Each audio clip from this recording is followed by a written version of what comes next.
जय हिंद दोस्तों। आपका अभ्यास एक्स डिफेंस पे स्वागत है। जैसा कि आप जानते हैं कि हमारी इंग्लिश की मार्क्स बूस्टर सीरीज चलती है जिसका नाम है द एक्सप्लेन सीरीज। आप इस बात से वाकिफ होंगे, ठीक है। जो जिनको नहीं पता है एक्सप्लेन सीरीज वो जान लें। ये एक्सप्लेन सीरीज एक इंग्लिश मार्क्स बूस्टर सीरीज है। इसके अंदर क्या होता है, न्यूज़ का एक करंट आर्टिकल होगा जिसको हम लोग क्या करेंगे, रीड करेंगे, समझेंगे। समझने के बाद हम क्या करते हैं, इसकी इंग्लिश मीनिंग और हिंदी मीनिंग देखते हैं, जो भी इम्पोर्टेंट हमारे वर्ड्स होते हैं, ठीक है। इसको देखने के बाद, पढ़ने के बाद देन हम क्या करते हैं, करंट अफेयर बेस्ड कुछ एमसीक्यूज करते हैं। इन एमसीक्यूज क्यों इंपॉर्टेंट है, क्योंकि आपको पता है कि पेपर किस फॉर्म में होता है, एमसीक्यू के फॉर्म में होता है। अगर हमारा दिमाग एमसीक्यू की तरह सोचेगा तभी हम पेपर में बहुत बेटर तरीके से कर सकते हैं, उस एग्जाम प्रेशर को हम लोग एब्जॉर्ब कर सकते हैं। समझ में आ रहा है ना। इस वजह से मैंने आपको लिए करंट अफेयर बेस्ड एमसीक्यू रखे हैं। और एमसीक्यू के थ्रू क्या होता है, चीजें ज्यादा रिटेन होती हैं। तो रिटेंशन पावर बढ़ाने के लिए मैंने एमसीक्यू को रखा है। तो यहाँ पर ज्यादा एमसीक्यू नहीं है, लेकिन जितने भी हैं बहुत इंपॉर्टेंट एमसीक्यू हैं। टोटल 10 एमसीक्यू हैं। इसमें क्या करना है, आपको सिंपली ये सारे एमसीक्यू को प्रैक्टिस करना है, ठीक है। ये एमसीक्यू की जो सीट्स, ये जो पर्टिकुलर पीडीएफ है, ये हमारे टेलीग्राम चैनल पे मिल जाएगी। अभी मैं बताता हूँ। इसमें दूसरी चीज मैंने और क्या ऐड की है अब से, कि आपको पता है कि सीडीएस में क्या होता है, सीडीएस हो गया, एनडीए हो गया, ठीक है, और एफकैट हो गया। यहाँ पर आप देखेंगे फिल इन द ब्लैंक्स के क्वेश्चन बहुत आते हैं, खासकर प्रीपोजिशन से और वर्ब एग्रीमेंट से रिलेटेड बहुत ज्यादा फिल इन द ब्लैंक्स आते हैं, और बहुत इंपॉर्टेंट भी है। ये इजीली तरीके से किया जा सकता है। तो इसी पर्टिकुलर आर्टिकल के बेसिस पे मैंने क्या किया है, इन फिल इन द ब्लैंक्स को डिजाइन किया है, ठीक है। ये फिल इन द ब्लैंक्स बहुत इंपॉर्टेंट है। जैसे examiner fill in the blanks को क्या करता है, फ्रेम करता है, उसी तरीके से मैंने इन फिल इन द ब्लैंक्स को फ्रेम कर रखा है। Total 10 fill in the blanks होंगे, ठीक है। ये 10 फिल इन द ब्लैंक्स हैं, इनको आपको क्या करना है, अटेम्प्ट करना है, ठीक है। जितने भी क्वेश्चन मैंने आपको दिखाए हैं, इनको क्या करना है, अटेम्प्ट करना है। अटेम्प्ट करने के बाद इनका जो आंसर है यहीं की यहीं कमेंट सेक्शन में देना है, ठीक है। तभी मुझे पता चलेगा कि आपने अटेम्प्ट किया है कि नहीं किया है। और इसका जो आंसर है, ठीक है, इन क्वेश्चंस के जो आंसर वो हमारे ऑफिशियल टेलीग्राम चैनल पे आपको मिल जाएगा। अभी मैं बता रहा हूँ कौन सा हमारा टेलीग्राम चैनल है, ठीक है। ये क्या है, क्लोज टेस्ट है, आप देख सकते हैं। ये क्या है, क्लोज टेस्ट है, ठीक है। ये क्लोज टेस्ट है और इनके ऑप्शन ये हैं। ये क्या है, इनके ऑप्शंस हैं, ये देख सकते हैं। इन्हें क्या करना है, आपको अटेम्प्ट करना है। अभी जब मैं दिखाऊंगा कैसे अटेम्प्ट करना है, ठीक है। अभी बस आपको दिखा रहा हूँ कि क्या क्या चीजें मैंने इंक्लूड की हैं एक्स्ट्रा। जैसे ये स्पॉटिंग एरर, ठीक है। अब स्पॉटिंग एरर के मैंने 10 क्वेश्चंस को इंक्लूड किया है, यहाँ पर आप देख सकते हैं, ठीक है। तो इतनी सारी चीजों को मैंने इसलिए इंक्लूड किया है क्योंकि we believe in practice to perfection. जितनी ज्यादा प्रैक्टिस करेंगे, प्रैक्टिस प्रैक्टिस, यही प्रैक्टिस क्या करेगी, आपको परफेक्शन तक का पहुंचाएगी। और इससे क्या होगा कि आपका जो एग्जाम है बहुत स्मूथली तरीके से निकल जाएगा। लोगों को कॉन्सेप्ट क्लियर हो जाते हैं, ठीक है। लोगों को समझ में अभी आ जाती हैं, ठीक है, अंडरस्टैंडिंग हो जाती है अच्छी खासी। लेकिन प्रैक्टिस नहीं होती है, जिसकी वजह से वो क्या होते हैं, एग्जाम में फेल हो जाते हैं, या फिर बॉर्डर लाइन केस हो जाता है, उनका एग्जाम 1-2 मार्क्स से नहीं निकलता है। तो जितनी ज्यादा प्रैक्टिस करेंगे उतना बेटर है। तो इसी प्रैक्टिस को बूस्ट करने के लिए, इंग्लिश के मार्क्स को बूस्ट करने के लिए मैंने क्या किया है, इन सभी चीजों को इंक्लूड किया है, फ्रेम किया है यहाँ पर, ठीक है। ये आपकी प्रैक्टिस के लिए किया है। तो हम लोग सबसे पहले देखेंगे। तो आई होप आपको ये पूरा प्रोसेस समझ में आ गया होगा, ठीक है। इसके बहुत ज्यादा बेनिफिट हैं, सिर्फ एक बेनिफिट नहीं है, ठीक है। इसके बहुत ज्यादा बेनिफिट हैं। आपको आपकी रीडिंग स्किल, जो रीडिंग स्किल है बहुत ज्यादा बढ़ जाएगी। इतनी बेहतरीन रीडिंग स्किल हो जाएगी कि क्वेश्चन को पढ़ते ही उड़ा दोगे। समझ में आ रहा है। दूसरा चीज क्या है कि जो एसएसबी में टॉपिक्स आते हैं, वहां वहां पर आपको बहुत ज्यादा हेल्प मिलेगी, क्योंकि ये सारे क्या होते हैं, ओपिनियन बेस्ड आर्टिकल हैं। ये मैंने नहीं लिखे हैं, ये भैया न्यूज आर्टिकल के जो एडिटर्स होते हैं उन्होंने लिखे हैं। ये उनके व्यूज है, मेरे व्यूज बिल्कुल नहीं है, ठीक है। तीसरा क्या है, जो करंट अफेयर बेस्ड होते हैं, इसलिए यहाँ से करंट अफेयर बहुत इजीली तरीके से आ सकती है। बताऊंगा करंट अफेयर कैसे आती है। जो मैंने अभी 10 क्वेश्चंस बनाए ना एमसीक्यू के, उनमें आपको पता चल जाएगा किस हिसाब से करंट अफेयर्स, यहाँ से एग्जामिनर करंट अफेयर के क्वेश्चन उठाता है, ठीक है। तो ये सारे क्या है, इसके बेनिफिट्स हैं। ये बात बार बार इसलिए मैं बता रहा हूँ ताकि आपको इसकी इंपॉर्टेंस समझ में आए, ठीक है। आप इसे सीरियसली लो, इसको मजाक मत समझो, ठीक है। ये इतना आसान है नहीं, इसलिए क्या करना है आपको कि ज़्यादा से ज़्यादा इसकी प्रैक्टिस करनी है। जितना मैं बोलता जाऊँ बस उतना करते जाओ, डेफिनेटली आपके मार्क्स बहुत ज़्यादा बूस्ट हो जाएँगे। दूसरा मैं आपको क्या बताना चाहता हूँ कि भाई ये हमारा चैनल है जिसका नाम है अभ्यास एक्स डिफेंस। यहाँ पर जब आप आओगे तो प्लेलिस्ट सेक्शन में आओगे तो आपको ढेर सारी चीज़ें देखने को मिलेगी, ठीक है? जैसे एफकैट के लिए हम लोग एडसिल के मॉक टेस्ट पेपर करा रहे हैं, ठीक है? एफकैट के लिए डिफेंस करंट अफेयर्स पूरी कंप्लीट करवा रहे हैं, ठीक है? यहाँ पर देखो रीजनिंग कंप्लीट रीजनिंग करवा रहे हैं एफकैट की। यहाँ पर जनरल नॉलेज करवा रहे हैं एफकैट के लिए। हम लोग मेनली क्या कर रहे हैं, तीन तीन से चार पेपर को टारगेट कर रहे हैं, सीडीएस, सीएपीएफ, एफकैट और एनडीए। तो मेनली ये 3 से 4 पेपर है जिनको मेनली टारगेट कर रहे हैं। यहाँ पर आप देखोगे फ्री मेंटोरशिप कनकर ग्रुप है हम लोग कनकर 100, यहाँ पर आप ज्वाइन कर सकते हो, ठीक है? फिर ये आप देखोगे यहाँ पर मैंने साइंस की बायोलॉजी की वीडियोस देखी हैं, यहाँ पर ज्योग्राफी की वीडियोस हैं। आपको मैं दिखा रहा हूँ, ये भारत दर्शन सीरीज है जहाँ पर आप देखोगे कि ढेर सारी मैपिंग सीरीज है। इससे बाहर मैप के क्वेश्चंस आ ही नहीं सकते हैं, ठीक है? ये हम गारंटी कर सकते हैं। ये इंग्लिश की वीडियोस है ढेर सारी, ये मैथ की वीडियोस हैं, ये एक्सप्लेन सीरीज यहाँ पर मैंने प्लेलिस्ट बना रखी है। क्वालिटी देखोगे तो फैन हो जाओगे, ठीक है? 17 वीडियोस हैं, 17 की 17 वीडियोस देख ली तो पूरी एम लक्ष्मीकांत खत्म हो जाएगी, ये गारंटी कह रहा हूँ, ठीक है? और इस ये सिर्फ ये नहीं कि हम लोगों ने पढ़ा दिया है, इसके नोट्स हमने अपने टेलीग्राम चैनल पे देखे हैं। जब आप जाएंगे ना तो आप देखेंगे कितने हाई क्वालिटी के नोट्स हम लोगों ने आपको प्रोवाइड कर रखा है, ठीक है? तो अगर आप इस चैनल को बेनिफिट समझते हैं कि बेनिफिशियल है तो आप हमारे चैनल को सब्सक्राइब कर लो, ठीक है? और ये हमारा टेलीग्राम चैनल है, जाकर के वहां ज्वाइन कर लो। बाकी हम लोग चलते हैं अपने मेन मुद्दे पे। तो सबसे पहले हम लोग ये चीज देखेंगे, पहले इस आर्टिकल को हम लोग क्या करेंगे, पढ़ेंगे, ठीक है? क्या करेंगे, सिंपली तरीके से रीड करेंगे, समझेंगे इसमें क्या है, देन उसके बाद हम लोग आगे चलेंगे। तो यहाँ पर ये जो क्वेश्चन है, ये जो बेसिकली आर्टिकल है किस पर बेसिस्ड है, ये इन्वायरमेंट पे बेसिस है, ठीक है? ये जो आर्टिकल है इन्वायरमेंट पे बेसिस है। तो इन्वायरमेंट से रिलेटेड आर्टिकल है। इसमें क्या हुआ है, यूएसए ने क्या किया है, पेरिस क्लाइमेट, नाम तो सुना ही होगा, ठीक है? एक पेरिस क्लाइमेट होता है जिसके अंदर क्या होते हैं, ढेर सारी कंट्रीज आपस में आती हैं, ठीक है? नेगोशिएशंस करती हैं। देन उसके बाद किस लिए नेगोशिएशन करती हैं, ताकि वो क्लाइमेट चेंज को क्या कर सके, रिड्यूस कर सकें, ठीक है? जो इतनी ज्यादा ग्लोबल वार्मिंग बढ़ रही है उसको क्या कर सके, रिड्यूस कर सके, पोल्यूशन को कम कर सके। उसी के लिए क्या हुआ, 2015 में हमारा पेरिस क्लाइमेट हुआ था। इसी पेरिस क्लाइमेट से यूएस ने क्या कर लिया, एग्जिट कर दिया, जो मेंबर था इससे क्या कर लिया, एग्जिट कर लिया, ठीक है? मतलब इसी यूएनएफ ट्रिपल सी से क्या कर लिया, एग्जिट कर लिया है। तो यहाँ पर क्या लिखा हुआ है, यूएस एग्जिट, ठीक है? एग्जिट करने मतलब अपने आप को बाहर कर लिया है, can open up climate governance. तो यहाँ पर अभी ये बात समझ में आपको नहीं आएगी, पहले हम आर्टिकल को पढ़ते हैं, ठीक है? क्लाइमेट गवर्नेंस क्या होता है समझ में आ जाएगा अभी। तो इमीडिएटली आफ्टर अज्यूमिंग ऑफिस, बहुत ध्यान से समझना किस तरीके से एक आर्टिकल को पढ़ा जाता है, ठीक है? इमीडिएटली आफ्टर अज्यूमिंग ऑफिस, ठीक है? ऑफिस को अज्यूम करने के बाद, अज्यूम करने का ऑफिस में आने के बाद, immediately after assuming office, Donald Trump signalled that climate denialism would be a more pronounced feature of his second stint at the White house.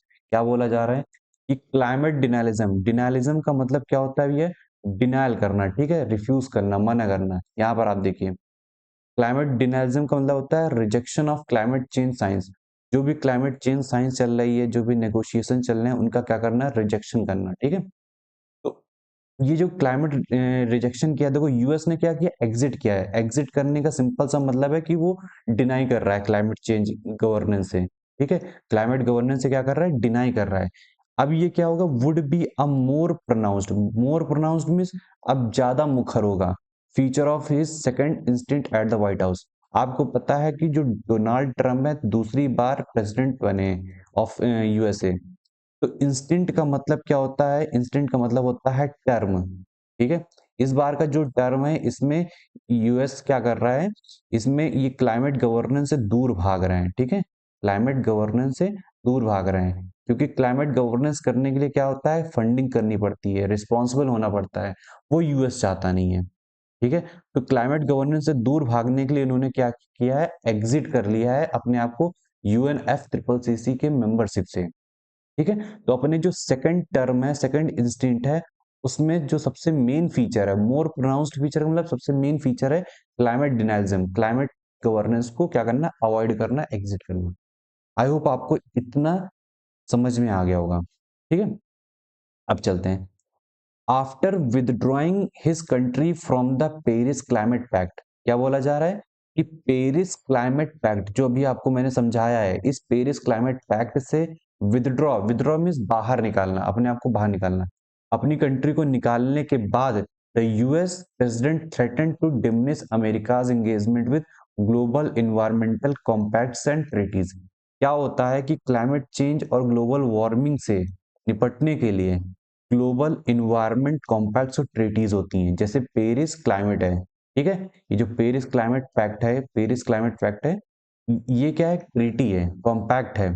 ठीक है, अब अमेरिका क्या चाह रहा है कि ये यूएस की जो डोनाल्ड ट्रम्प है, इन्होंने क्या किया है, थ्रेटन किया है, धमकी दी है कि भाई अमेरिका अब इंगेज नहीं होगा। ठीक है, अमेरिका का जो इंगेजमेंट है उसको हम क्या करेंगे, डिमिनिश करेंगे। डिमिनिश का मतलब होता है कम करना। डिमिनिश का मतलब क्या होता है, कम करना या घटाना। तो हम क्या करेंगे, यूएस के अमेरिका के एंगेजमेंट को कम करेंगे in the global environmental compact and treaties.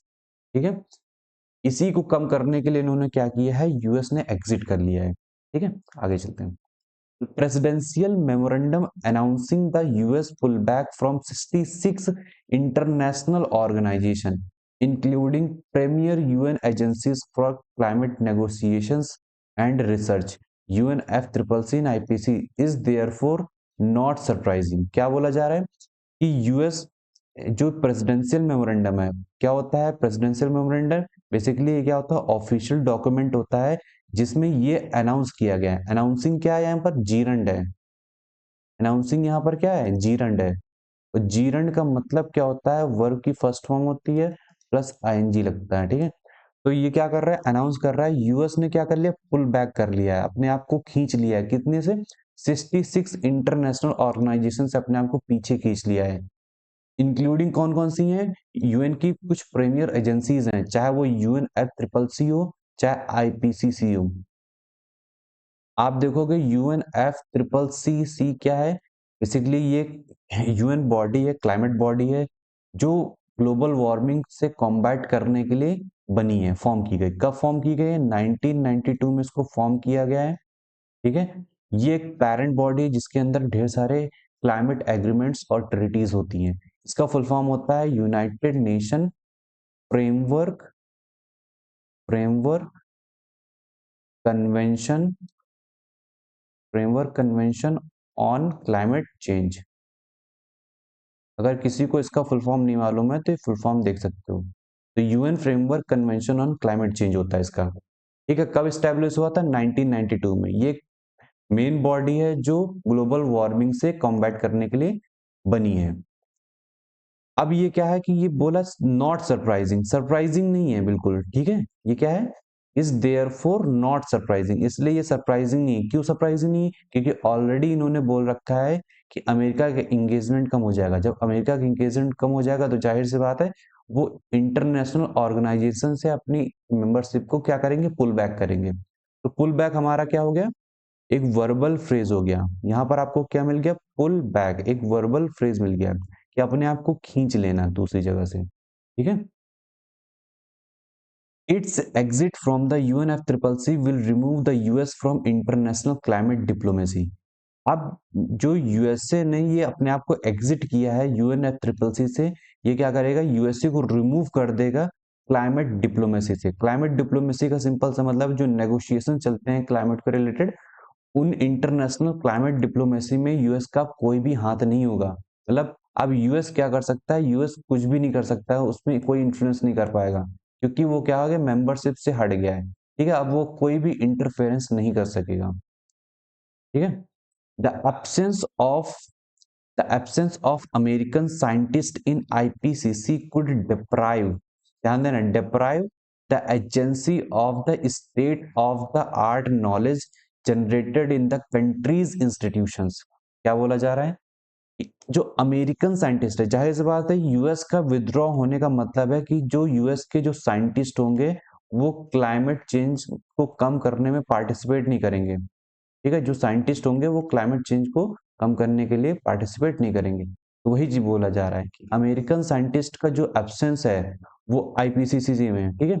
ये क्या कर देगा, डिप्राइव कर देगा एजेंसीज को state of the art knowledge generated in the countries institute. जाहिर सी बात है कि जब कंट्री के जो इंस्टीट्यूशन है जिसमें स्टेट ऑफ आर्ट नॉलेज की जरूरत है, अब जाहिर सी बात है पोल्यूशन को कम करने के लिए हमें नए नए स्ट्रेटजी की जरूरत होती है, ठीक है, जिसे हम स्टेट ऑफ आर्ट नॉलेज कहते हैं।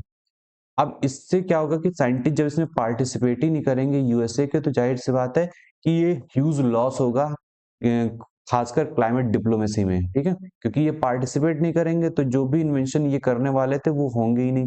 जब वो होंगे नहीं तो कहीं ना कहीं ये टफर हो जाएगा क्लाइमेट चेंज और ग्लोबल वार्मिंग को कम करने के लिए। तो वही बोला जा रहा है, डिप्राइव ऑफ हो जाएगा, ठीक है, कम हो जाएगा। डिप्राइव ऑफ देख सकते हैं यहाँ पर, ये डिप्राइव, डिप्राइव का मतलब होता है टू टेक अवे, वंचित करना, ठीक है। स्टेट ऑफ द आर्ट का मतलब होता है जो मोस्ट एडवांस टेक्नोलॉजी है।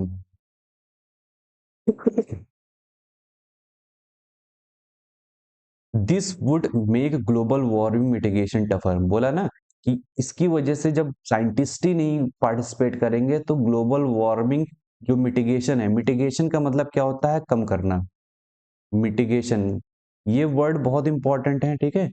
मिटिगेशन का मतलब क्या होता है, कम करना, कम करना, ठीक है। मिटिगेशन, अब जो क्लाइमेट ग्लोबल वार्मिंग मिटिगेशन है ये और ज्यादा टफ हो जाएगा, ठीक है।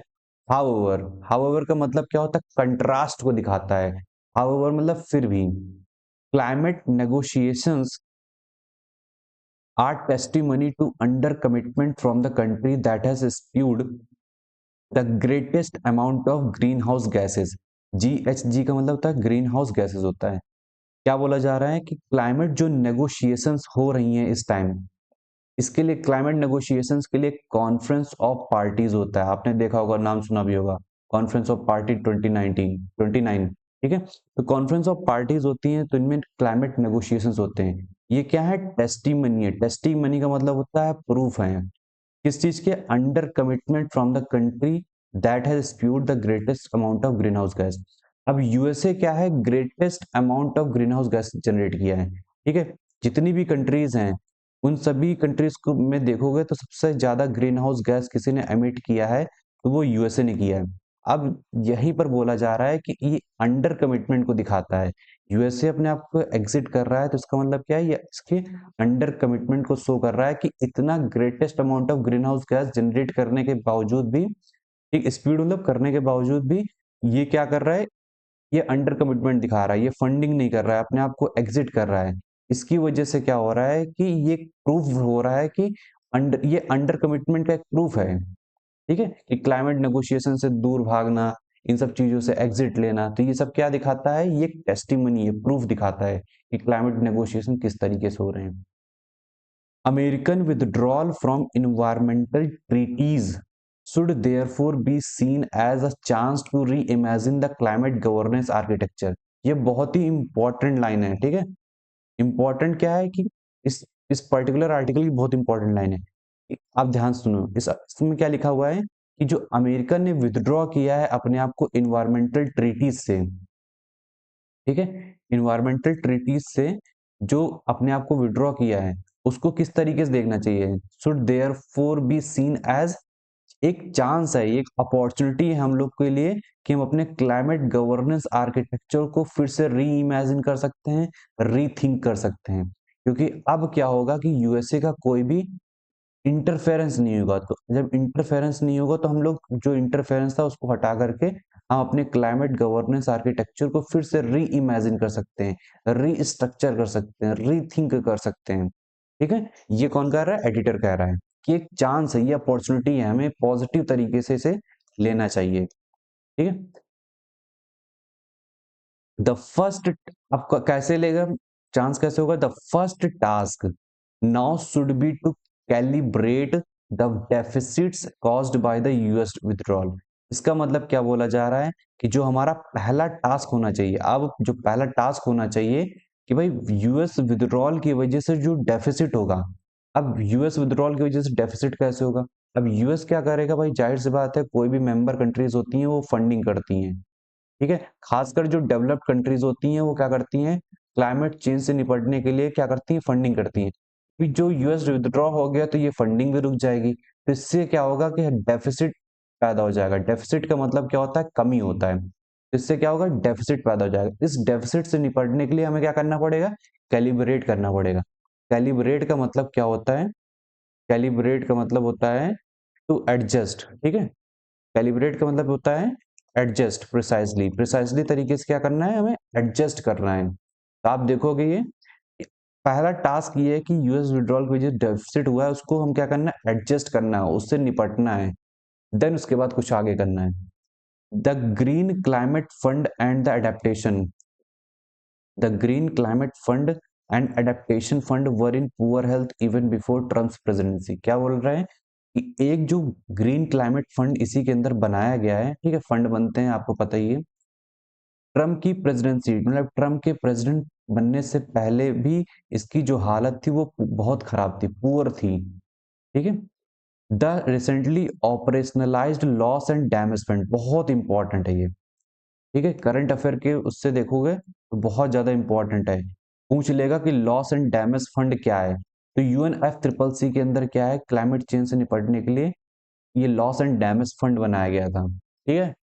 तो ये जो अभी रिसेंटली ऑपरेशनलाइज हुआ है सीओपी 28 में हुआ है, तो ऑपरेशनलाइज हुआ है loss and damage fund is yet to get its act together.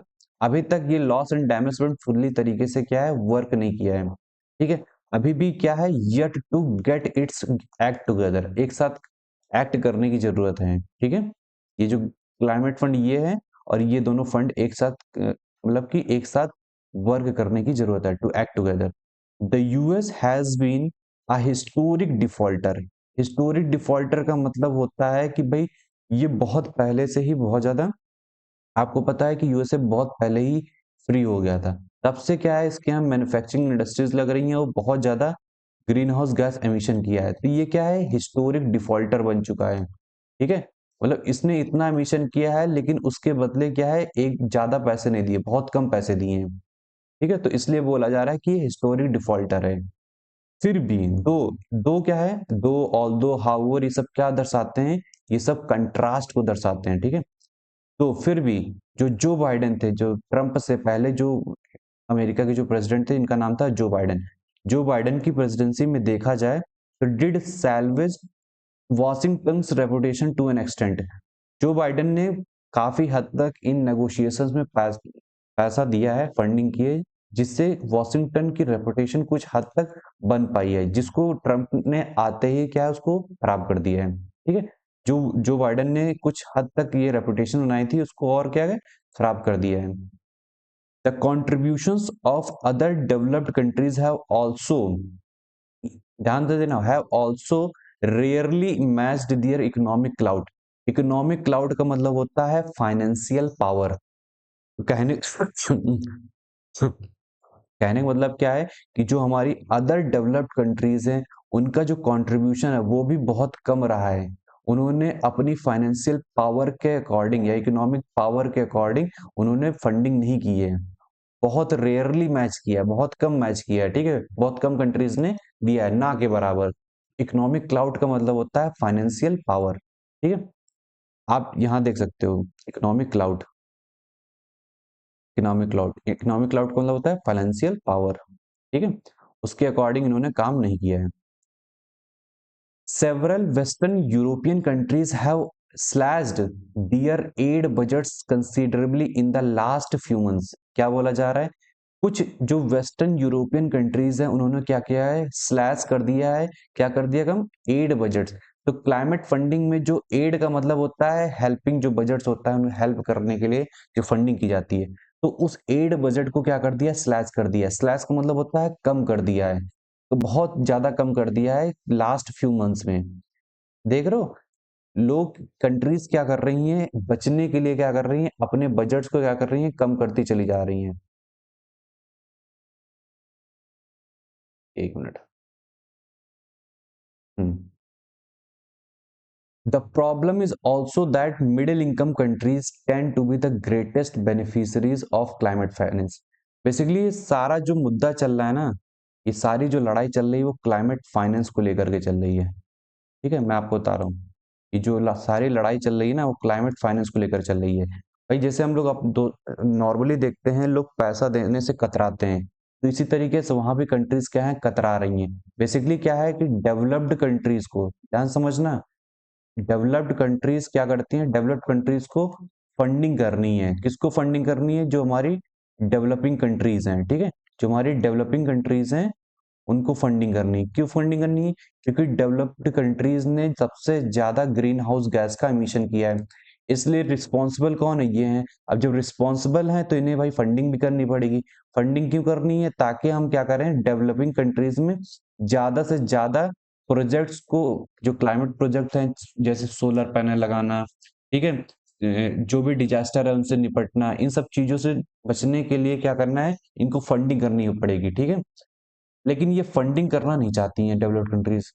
ठीक है, वो चाहती हैं कि भाई हमें एक भी पैसा देना ना पड़े, जबकि इनकी वजह से क्या हो रहा है, चारों तरफ साइक्लोन्स आ रहे हैं, इनकी वजह से डिजास्टर्स आ रहे हैं, इतनी ज्यादा ग्लोबल वार्मिंग हो रही है, क्लाइमेट चेंज हो रहा है, इतना ज्यादा सूखा फ्लड हो रहे हैं, तो तो इससे सबसे ज्यादा जो इम्पैक्टेड कंट्रीज हैं वो डेवलपिंग कंट्रीज हैं। तो डेवलपिंग कंट्रीज को बचाने के लिए इनको फंडिंग करनी पड़ती है, इसीलिए ये डेवलप्ड कंट्रीज क्या कर रही, फंडिंग नहीं करना चाह रही।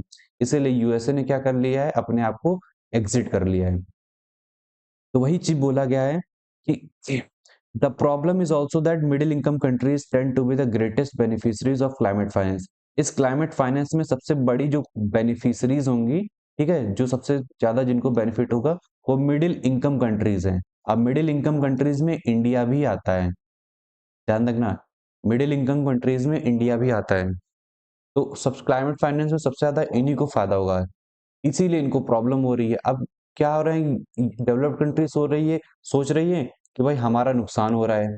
अब डेवलपिंग कंट्रीज को भाई नुकसान तो इनको भी हो रहा है, क्योंकि इतना ज्यादा ग्रीन हाउस गैस एमिशन से इतने ज्यादा डिजास्टर्स आ रहे हैं, सूखा पड़ रहा है, फ्लड आ रहा है, ठीक है, तो नुकसान तो इनको भी हो रहा है, लेकिन इनको दिक्कत बहुत ज्यादा हो रही है कि भाई हमारा पैसा ना जाए। ठीक है, तो सारी मसला यही फंस रहा है क्लाइमेट फाइनेंस का। ठीक है, in the aftermath of US withdrawal a serious introspection on mobilising funds and devising mechanism to direct finances to countries that need them most should be the UNFC's priority। इतना बड़ा sentence है। ठीक है, इसमें देखते हैं, अब यूएस ने विद्रॉ कर लिया, तो यूएस के विद्रॉ के बाद हमें क्या देखना है, अब जो सीरियस इंट्रोस्पेक्शन की जरूरत है। अब ये जो इंट्रोस्पेक्शन होता है मतलब अपने अंदर झांकना, री इमेजिन करना, रीथिंक करना।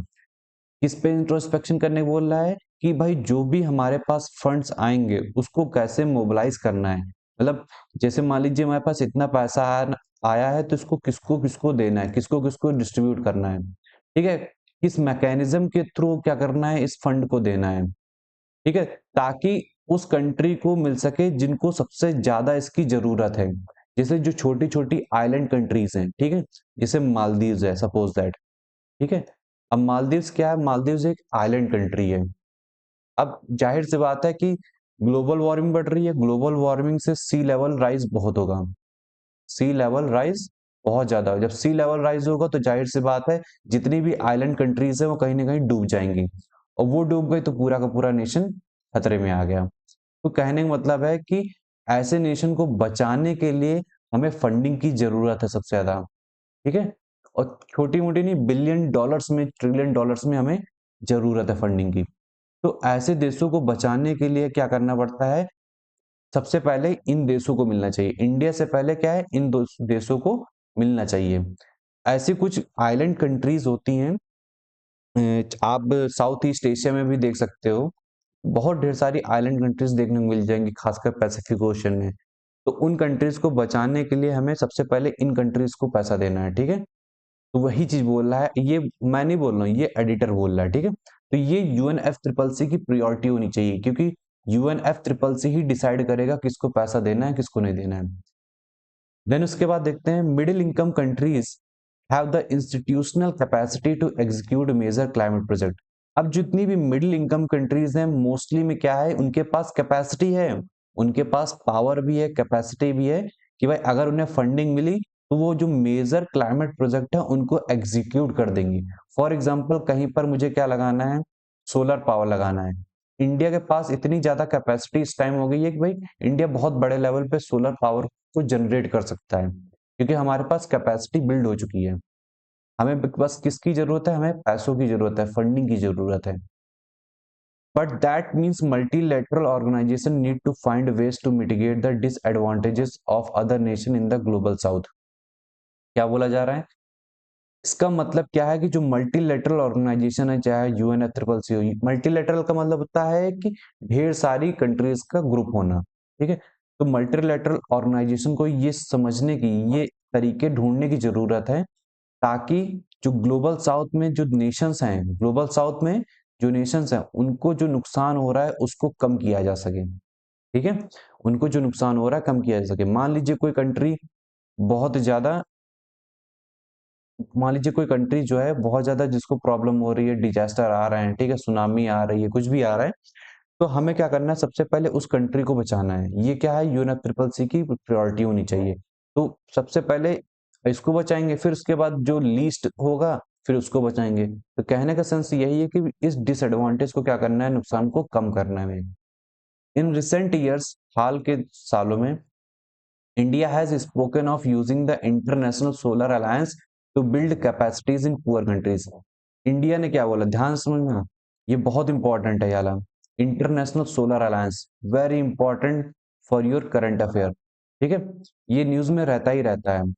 तो इंडिया ने बोला है कि हम जो गरीब देश हैं, चाहे वो अफ्रीकन कंट्रीज हो, चाहे वो साउथ ईस्ट ईस्ट की कुछ कंट्रीज हो, आइलैंड कंट्रीज हो, इंडिया ने बोला है कि भाई हम पुअर कंट्रीज में क्या करेंगे, इंटरनेशनल सोलर अलायंस के तहत हम उनकी कैपेसिटी को बिल्ड करेंगे। कैपेसिटी को बिल्ड करने का सिंपल सा मतलब है कि वहां ज्यादा से ज्यादा सोलर पैनल्स को, सोलर पावर को क्या करेंगे, ज्यादा से ज्यादा प्रोड्यूस करेंगे, ठीक है। जो उनकी निर्भरता जो कोल पे है, कोल के थ्रू जो लाइट बनती है उसको हम लोग कम करेंगे, और सोलर पावर ज्यादा ज्यादा लगा करके हम लोग क्या करेंगे, उनको सेल्फ डिपेंडेंट बनाएंगे।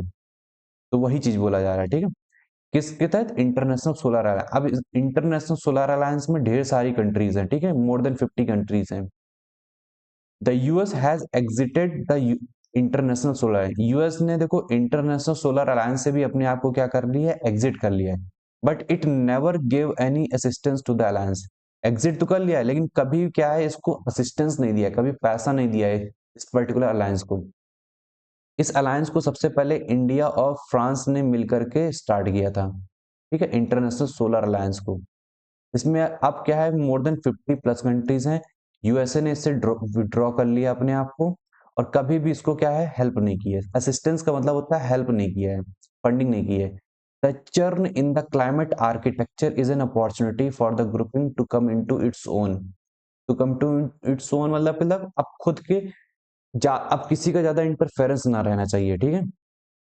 खुद के दम पे सेल्फ डिपेंडेंट होकर के चीज करना है, हमें मिल के काम करना चाहिए। चर्न का यहाँ मतलब क्या होता है, जो उथल पुथल हो रखी है अभी। उथल पुथल का सिंपल सा मतलब है कि यूएसए ने क्या किया है कि चारों तरफ से क्या अपने आप को विथड्रॉ कर लिया है, जिसकी वजह से दिक्कत या फिर प्रॉब्लम जनरेट हो गई है। तो क्लाइमेट आर्किटेक्चर में जो प्रॉब्लम या उथल पुथल हुई है, ये क्या है, एक अपॉर्चुनिटी की तरह हमें देखना चाहिए। किस तरीके से अपॉर्चुनिटी देखना चाहिए, ताकि हम क्या कर सकें, इस ग्रुपिंग में चीजों को री इमेजिन कर सकें, ठीक है। अभी ऊपर मैंने आपको बताया है, ठीक है, चीजों को क्या कर सकें, री इमेजिन कर सके, रीथिंक कर सके, ताकि अपने क्लाइमेट आर्किटेक्चर को और बेटर कर सकें, ठीक है, क्लाइमेट आर्किटेक्चर को और बेटर कर सकें। आई होप आपको ये पूरा समझ में आएगा। आर्किटेक्चर का मतलब क्या होता है, स्ट्रक्चरल फ्रेमवर्क होता है। आई होप आपको ये पूरा का पूरा आर्टिकल लाइन टू लाइन समझ में आया होगा। देख रहे हो कितना डेप्थ में ये आर्टिकल है। अगर आप सिंपली तरीके से पढ़ोगे तो नहीं समझ में आएगा, ठीक है, लेकिन आप लाइन टू लाइन बहुत सोच समझ के थोड़ा सा पढ़ोगे, तभी ये आर्टिकल समझ में आएगा। ये पूरा ओपिनियन बेस्ड आर्टिकल है। जिसने इस आर्टिकल को अच्छे से समझ लिया ना, मैं बता रहा हूँ कि वो, उसकी जो रीडिंग स्किल है बहुत अच्छी, बहुत ज्यादा इंप्रूव हो जाएगी, ठीक है। क्योंकि ये आर्टिकल मैं नहीं लिख रहा हूँ, ये एडिटर्स लिख रहे हैं, ये एक्सप्लेन का आर्टिकल है, ठीक है। तो आप देख सकते हो ये हमारी क्या है, इंग्लिश हिंदी मीनिंग है, ये सब चीजें मैंने आपको बता दी हैं, ठीक है। यहाँ पर आप देख सकते हो ये beneficiaries, aftermath, introspection, mobilising funds, ठीक है, collecting financial institutional capacity, multilateral organisation bodies involving many nations, global south मतलब डेवलपिंग कंट्रीज, इंपॉर्टेंट है, ठीक है। ग्लोबल साउथ का मतलब क्या होता है, जितनी भी डेवलपिंग कंट्रीज का जो ग्रुप होता है उसे हम क्या कहते हैं, ग्लोबल साउथ कहते हैं। चर्न का मतलब होता है रैपिड चेंज होना, अपॉर्चुनिटी तो पता ही है, ठीक है। यहाँ पर कैलिब्रेटेड का मतलब मैंने बताया, ये इंपॉर्टेंट है। इकोनॉमिक क्लाउड इंपॉर्टेंट है, आफ्टर मैथ इंपॉर्टेंट है, इंट्रोस्पेक्शन इंपॉर्टेंट है, टेस्टिमनी वेरी इंपॉर्टेंट है, ठीक है। मिटिगेशन इंपॉर्टेंट है, state of the art. Deprive के साथ हमेशा क्या यूज होता है, ऑफ यूज होता है। देन उसके बाद इंस्टेंट इंपॉर्टेंट है, वेरी इंपॉर्टेंट, इंस्टेंट सिंगुलर में यूज होता है, ठीक है। फिर क्लाइमेट डिनालिज्म का मैंने आपको बता दिया है, क्लाइमेट गवर्नेंस का आपको बता दिया, ठीक है। तो ये सारी क्या है, हमारी इंग्लिश और हिंदी मीनिंग है, एक बार गो थ्रू कर लेना, समझ में आ जाएगा। अब चलते हैं हम लोग करंट अफेयर बेस्ड एमसीक्यूज में। आपको यहाँ पर करना क्या है, सबसे पहले इस current affair based MCQs total 10 MCQs हैं। इन एमसीक्यूज को क्या करना है, सिंपली यहाँ पर इस वीडियो को पॉज करना है। पॉज करने के बाद एक एक करके सारे के सारे क्वेश्चंस को अटेम्प्ट करना है, ठीक है। अटेम्प्ट करने के बाद यहीं के यहीं कमेंट सेक्शन में, ठीक है, कमेंट सेक्शन में आप क्या करोगे, अपने आंसर को ड्रॉप कर दोगे, ठीक है, अपने आंसर को लिख दोगे। और इसका जो आंसर होगा, ये जो टोटल 10 एमसीक्यूज हैं, ठीक है, इनके जो आंसर आपको मिलेंगे वो हमारे ऑफिशियल टेलीग्राम चैनल पे मिल जाएंगे। अभी बाद में बताऊंगा, नीचे बताऊंगा कि ऑफिशियल टेलीग्राम चैनल कौन सा है, ठीक है। वहां पर आपको ये सारे के सारे आंसर मिल जाएंगे, तो आप इन्हें अटेम्प्ट कर लो, ठीक है। देन उसके बाद ये जो क्वेश्चन है,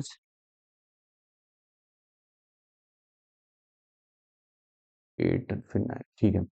हाँ, ये टोटल 10 एमसीक्यू है, इन्हें अटेम्प्ट कर लो। देन उसके बाद देखो, ध्यान समझना, इसके बाद मैंने आपकी प्रैक्टिस को इनहेंस करने के लिए, ठीक है, प्रैक्टिस को इनहेंस करने के लिए मैंने क्या किया है, फिल इन द ब्लैंक्स को यहाँ पर total 10 fill in the blanks को मैंने यहाँ पर कंपाइल किया है। अब ये फिल इन द ब्लैंक्स जो है वो सीडीएस लेवल के हैं, एफकैट तो छोटा लेवल है, ठीक है, मैंने सीडीएस के लेवल को उठाया है। ये सीडीएस लेवल कर लिया तो एफकैट भी बहुत इजीली तरीके से हो जाएगा, ठीक है। यहाँ पर आपके लिए एनडीए लेवल भी है। तो अगर आप इस particular fill in the blanks को करेंगे तो डेफिनेटली आप इन सभी एग्जाम्स में जो फिल इन द ब्लैंक्स आते हैं इजीली तरीके से कर सकते हैं। ये जितने भी फिल इन द ब्लैंक्स है वो इस पर्टिकुलर आर्टिकल के बेस पे है, ठीक है, अलग से मैंने नहीं दिए हैं। तो जिन्होंने इस आर्टिकल को पढ़ा है, अच्छे से समझा है, वो इन particular fill in the blanks को बहुत इजीली तरीके से कर लेगा। ये बहुत ही बेनिफिशियल एक्सरसाइज होगी, ठीक है। इसलिए आपको क्या करना है, इन्हें पॉज करना है। पॉज करने के बाद क्या करना है, इन्हें प्रैक्टिस करना है, जो भी आंसर होगा उसको कमेंट सेक्शन में लिख देना है। समझ में आ रहा है, ठीक है। भाई एक चीज और है, इसकी जो क्या नाम है, पीडीएफ है, पीडीएफ हमारे टेलीग्राम चैनल पे अवेलेबल हो जाएगी, ये देखिए।